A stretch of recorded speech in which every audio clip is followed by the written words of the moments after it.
ஓம் சாய்ராம், ஸ்ரீ சாய்ராம், ஜெய் சாய்ராம்.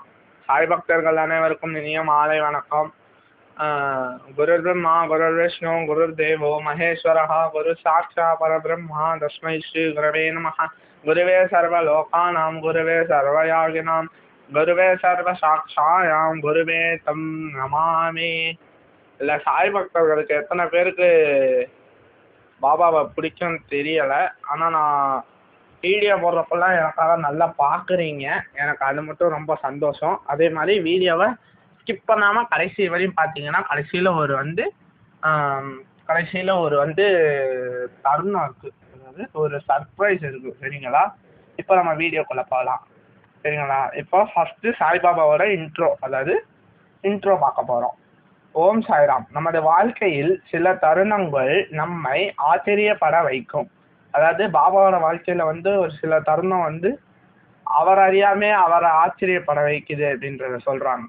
சாய்பாபா மீது விசுவாசமுடன் இருந்த ஒரு பக்தருக்கு நடந்த வாழ்க்கையை மாற்றிய அதிசயத்தை இன்று நாம் காண போகிறோம்.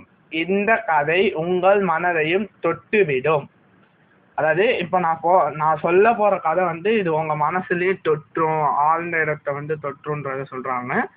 இப்போ ஃபர்ஸ்ட் நம்ம கதையை பார்க்க போறோம். சென்னையில் வசித்து வந்த ரமேஷ் என்பவர் ஒரு தனியார் நிறுவனத்தில் வேலை பார்த்து வந்தார். அதாவது சென்னையில் ஒருத்தர் ரமேஷ் என்றவர் ஒரு பிரைவேட் கம்பெனியில வேலை பார்த்துட்டு வர்றாரு. அவரது குடும்பம், மனைவி மற்றும் 2 பிள்ளைகள் வாழ்க்கை சுமாராகவே சென்று கொண்டிருந்தது. அதாவது வாழ்க்கை ஏழ்மையா இருந்தது அப்படின்றதையும் சொல்றாங்க. ஆனால் ஒரு நாள் அவனது வேலை திடீரென்று போய்விட்டது. அதாவது அவரோட வேலை திடீர்னு ரிட்டையர் ஆயிடுச்சு. ஏன்னு தெரியல. பல மாதங்கள் வேலையை தேடி அலைய ஆரம்பித்தார். அதாவது பல மாசமா அவர் வேலையை தேடி அலைஞ்சிட்டு இருந்தாரு. முதலில் உறவினர்கள், நண்பர்கள், உதவினார்கள், அதாவது வேலையில செஞ்சவங்கல்ல, வேலை பார்த்துட்டு இருக்கிறவங்களோட ஃப்ரெண்ட்ஸ். ஆனால் காலத்திற்கு பிறகும் யாரும் தெரியாமல் போனார்கள். காலம் மாறி மாறி போய் யாருமே தெரியாம போயிட்டாங்க. மனைவியும் பிள்ளைகளும் அவரிடம் நம்பிக்கையுடன் இருந்தார்கள். மனைவியும் அவங்களோட பசங்க, பொண்ணோ பேரனோ யாரோ, ஆனா அவங்களோட பிள்ளைங்க ஆறுதலா இருந்தாங்க, ஆனா துணையாவும் இருந்தாங்க. ஆனால் ரமேஷ் மனதில் ஒரு பெரும் பயம். ஏன் அப்படின்னு கேட்டீங்கன்னா, இப்போ அவங்க வீட்டுல யாராவது ஒரு ஆள் காப்பாற்ற இருக்கணும். அதாவது உதாரணத்துக்கு அப்பாவோ இல்லை அம்மாவோ இல்லை 2 பேரோ குடும்ப சூழ்நிலைக்கு ஏற்றபடி இருக்கணும். சரிங்களா?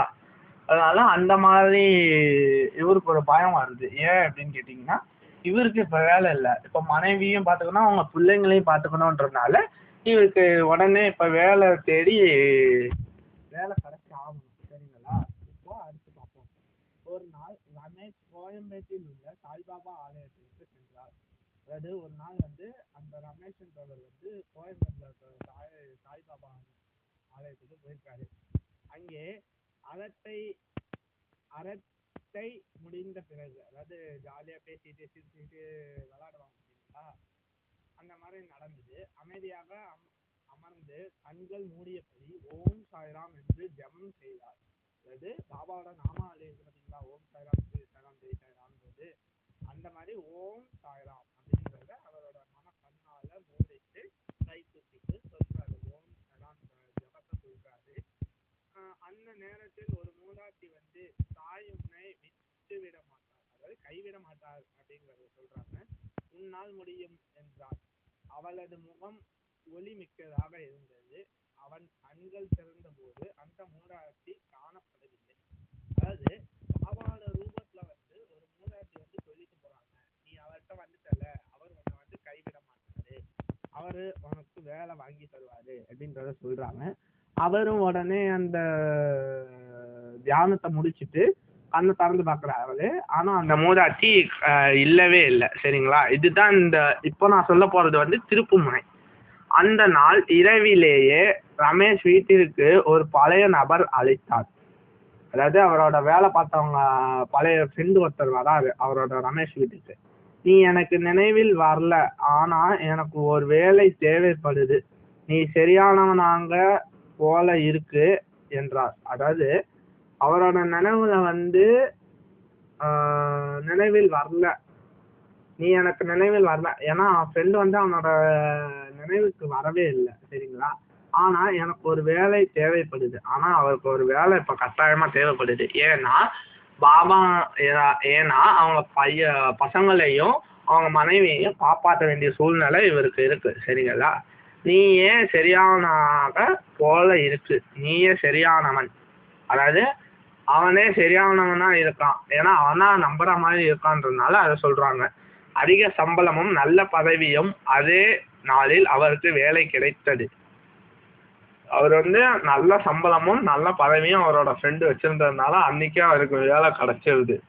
இந்த சம்பவத்துக்கு பிறகு ரமேஷ் ஒவ்வொரு வியாழக்கிழமையும் சாய்பாபா கோவிலுக்கு செல்வதை வழக்கமாக வைத்தார். ஏன்னா அந்த நண்பர் வந்து சொன்ன உடனே ரமேஷ் வந்து ஒவ்வொரு வியாழக்கிழமையும் பாபா கோவிலுக்கு போய் வழக்கமாக போறாரு. இந்த வார வியாழக்கிழமை அடுத்த வாரம் அதே மாதிரி ஒவ்வொரு வார வியாழக்கிழமையும் அவர் வழக்கமா போறாரு. அவர் வாழ்க்கை மென்மேலும் உயர்ந்தது. அவரோட வாழ்க்கை வந்து மெதுவா மேல படிப்படியா ஏற ஆரம்பிச்சாரு. இப்போதெல்லாம் அவர் சொல்வது ஒன்று: நம்பிக்கை இருந்தால் சாய்பாபா நிச்சயமாக காப்பார். அதாவது நம்பிக்கை இருந்துச்சு அப்படின்னா பாபா எப்பயுமே நம்மளை காப்பாத்துவாரு. அந்த நாள் அந்த மூதாட்டி யார்? ஏன்னா அன்னைக்கு அவரு ஓம் சாய்ராம்ன்ற ஜெபம் பண்ணார் பாத்தீங்களா? அன்னைக்கு அவரோட கண்ணை மூடிட்டு இருக்கப்போ ஒரு மூதாட்டி வந்தாருல்ல, அந்த மூதாட்டி யார் அப்படின்றதான் கேட்குறாங்க.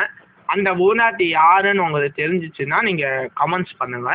நான் கதையிலே சொன்னேன். அதனால அதை நல்லா கேட்குறவங்க அந்த ஃபுல் கதையை கேட்டுட்டு அந்த மூதாட்டி யாருங்கிறத மட்டும் கமெண்ட்ஸ் பண்ணுங்க.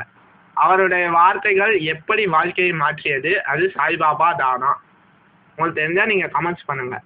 இந்த கதையை கேட்டதும் நம்முடைய வாழ்க்கையிலும் நம்மால் தைரியமாக நம்பிக்கை வைக்க முடியும்.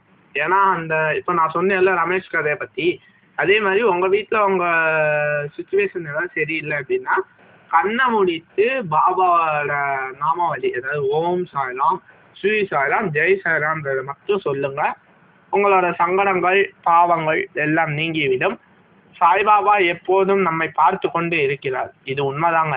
ஏன்னா சாய்பாபா எங்கே இருந்தாலும் எந்த செயலை செய்து கொண்டிருந்தாலும் அவருடன் துணையுடன் அவர் எங்கே இருந்தாலும் அவரோட அருளும் ஆசையும் நம்மளுக்கு எப்போதும் இருக்கும். ஏன்னா நம்ம செய்யறது எல்லாமே அவரும் கண்காணிச்சுட்டு வந்துட்டு இருக்காரு. நம்மால் செய்வது துணிவாக மனப்பூர்வமாக நம்புவது. அதாவது இதை என்னால செய்ய முடியும், நம்பிக்கையா இருக்கணும், துணிவாகவும் இருக்கணும், மனப்பூர்வமா. அதாவது ஒரு செயலை செய்வதற்கு முன் அதில் உள்ள சிந்தனையுடன் செயல்பட வேண்டும். ஏன்னா அதுல மனப்பூர்வமா ஈடுபடணும். அப்புறம் பழமொழி தான், ஆத்துல ஒரு காலை வச்சுக்கிட்டு சேத்துல ஒரு காலை வச்சோன்ற மாதிரி ஆயிடும். அதனால மனப்பூர்வமா இல்லை முழு ஈடுபாட்டோட செய்யணுன்றதான் இதில் சொல்றாங்க. இப்போ வந்து நம்ம கடைசியா பார்க்க போறது வந்து, இந்த வீடியோ வந்து உங்களுக்கு பிடிச்சிருந்தது அப்படின்னீங்கன்னா லைக் பண்ணுங்க, சப்ஸ்கிரைப் பண்ணுங்க, கமெண்ட்ஸ் பண்ணுங்க. ஓம் சாய்ராம் என்று கமெண்ட்ஸ் பண்ணுங்க. இதே மாதிரியான பக்தி கதைகள் தொடர்ந்து பெற சப்ஸ்கிரைப் பண்ணுங்க. ஓம் சாய்ராம், ஸ்ரீ சாய்ராம், ஜெய் சாய்ராம். மீண்டும் அடுத்த வீடியோவில் சந்திப்போம். நன்றி, வணக்கம்.